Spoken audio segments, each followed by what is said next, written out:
mình đang dùng ayin amoy ber lalisua sual zinga tamintlan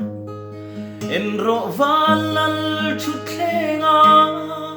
roere meke rin hantlila lom na parle mangai na zamvela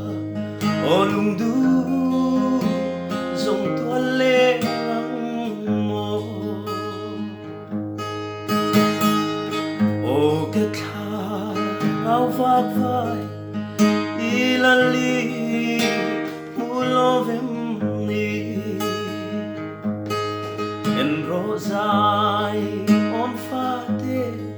satuana ramro pui pani an lakal meke rinin hantirila long na parle mangai na zamvela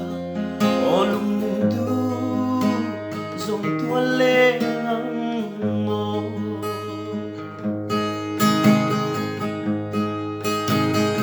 sual thim hian ramro pui le kalal pamelalia biaral kal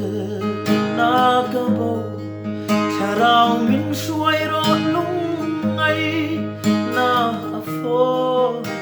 vele rinin hanthirila long na parle mangai na zamvela olung du zong tuale